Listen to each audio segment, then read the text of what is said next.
Good evening tonight from Southern Madagascar, where you're about to witness an emergency unfolding in real time. They're on the verge of famine here. We have covered hunger before all over the world, driven by political strife, conflict, war. But that is not the case here. This famine driven entirely by climate change. And as you're about to see right here tonight, the villagers, the children, have contributed so little to climate change, and yet they are truly paying the price.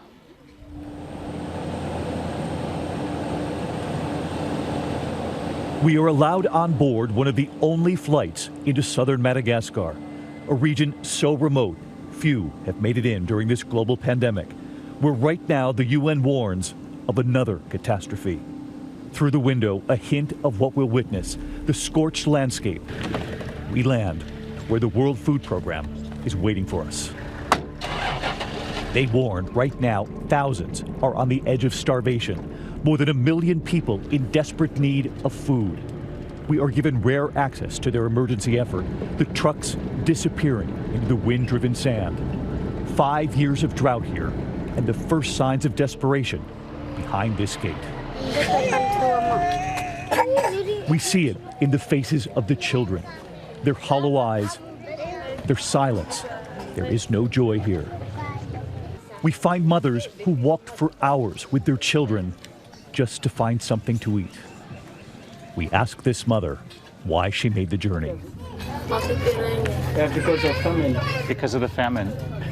And she tells us she has just lost one of her babies to hunger.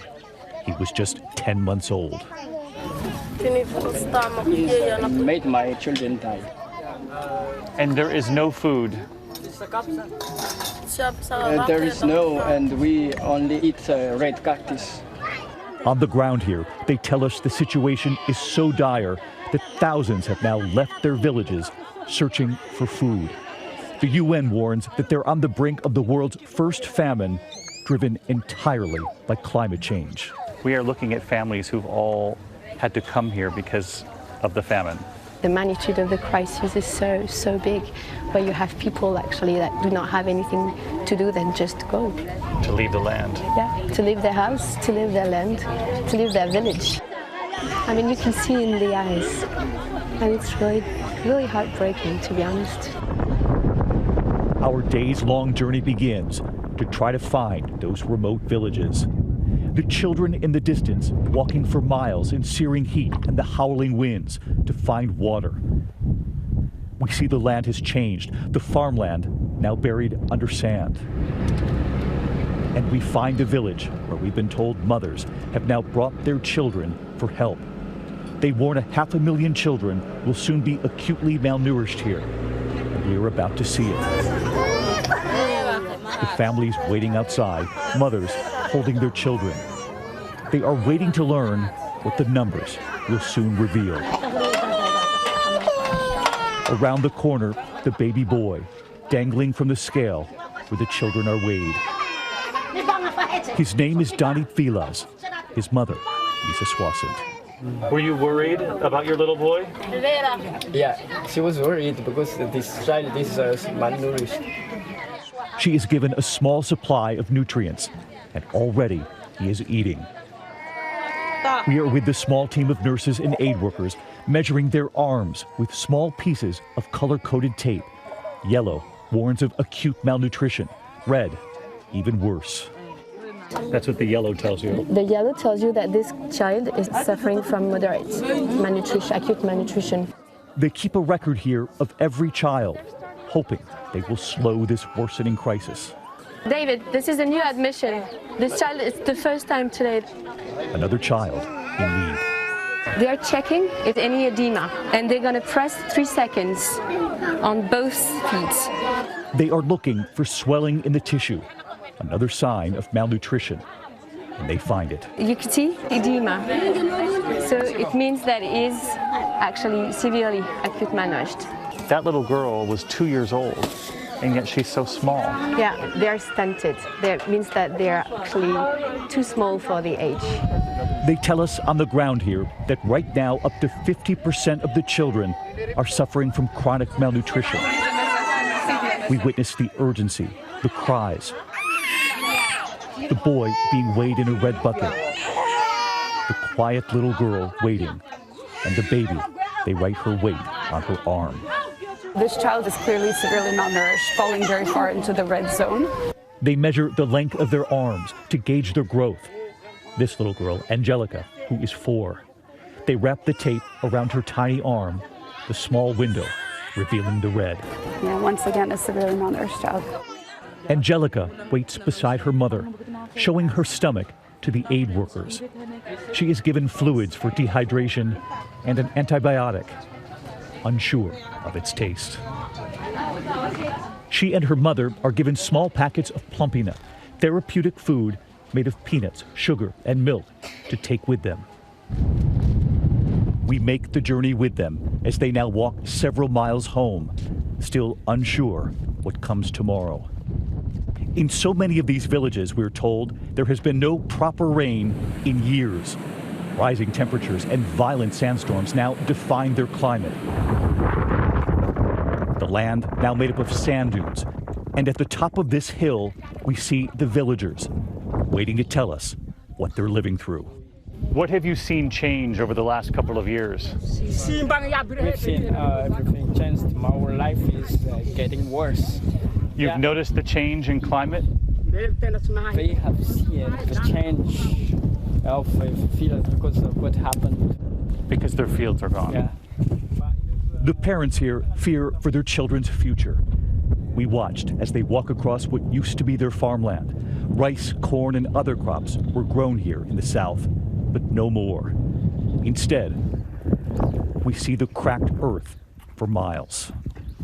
What are we witnessing right now as far as climate?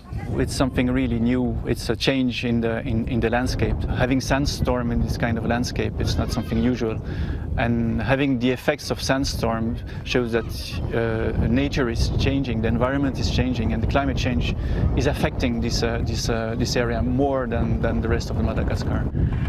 Rainfall patterns have grown erratic, and scientists say temperatures in the region are rising at double the global rate. Generally, famine around the world, when you show up, is because of political strife, conflict, economies that are collapsing. This is climate-driven. Exactly. This is really climate-driven. There's no conflict here. There's no people fighting against each other. There's no terrorists. So it's really the climate who's making this crisis here in southern Madagascar. And yet the people of Madagascar have contributed how much to climate change? They're not the ones who are responsible. If you look at the emissions they have, there's no cars driving around here, so there's no emission of CO2 or whatever. So they're not the ones who are making the bigger change of the climate change. But they're certainly paying a price. Definitely. In fact, the World Carbon Project says Madagascar produces less than 0.01% of carbon dioxide emissions worldwide. Yet they are the ones with disappearing food and water. Is this the first time you've seen that? A completely climate-driven famine? Unfortunately, yes. And what is really worrisome is that this crisis is growing bigger and bigger, and it might be the first one of a series that we might see in the world. We witness the families here who spend an entire day hoping to find water, and we go to find it too. This was once one of the main rivers here. I'm standing in what was once the Mandare River, more than 160 miles long. A year ago, I would have been standing in water. Now all that remains is sand, and the few pockets of water, they bring in livestock from all over to get any water they can find. We meet a mother digging several feet down to find water. How far did you come to get water? 3 hours. 3 hours to come get water. They scoop it up 1 cup at a time, and this mother takes a break to drink it. And not far away, we see the boys who brought their own cart and empty jugs and have just begun their search for water too. We travel for hours across the rugged terrain to find a village we're told is in trouble. They have run out of food. We arrive and see this baby sleeping in the shade. And we witness what they turn to when there is no more food to eat. In some cases, locusts, insects, and red cactus. This mother shows us what little she has to prepare for dinner. This This is what we are going to eat this evening, the leaves of cactus. The leaves of cactus. This is survival after years of drought. There is no crops because of there is no rain. She then tells us she just lost her husband to starvation. He died because there was nothing to eat. When did you lose your husband? About a month ago. She takes us to where she now lives with her children, and she is tired. It's so hard for us to face the drought. And she shows us all that's left to eat. So this is what you cook. She tries to get the needles off. Peel the pins off? When you hear that this family is preparing cactus leaves for dinner, what does that tell you? Well, it tells us that they don't have much actually to cook and to prepare. So this is barely just to feed their belly. And the truth is that it's not good. That's a survival mechanism. It is. It is a coping mechanism. And that's where we are here. That's where we already are. You see it in village after village here, in the faces of the children. In fact, the World Food Program now estimates more than 100,000 children are acutely malnourished. Parents are now turning to the only thing they have left, cactus leaves, to feed their children, just to survive. It's overwhelming to think that that's all they have to eat. It is. It is. It's really like, how come you can arrive to that point, obviously, when there's nothing else to eat than just cactus. The UN Children's Fund now warns that this level of malnutrition can cause developmental delays, disease, and death. And while we're here, we are told they have learned of one more village. They had no idea what they would find, and what we witnessed when we arrived.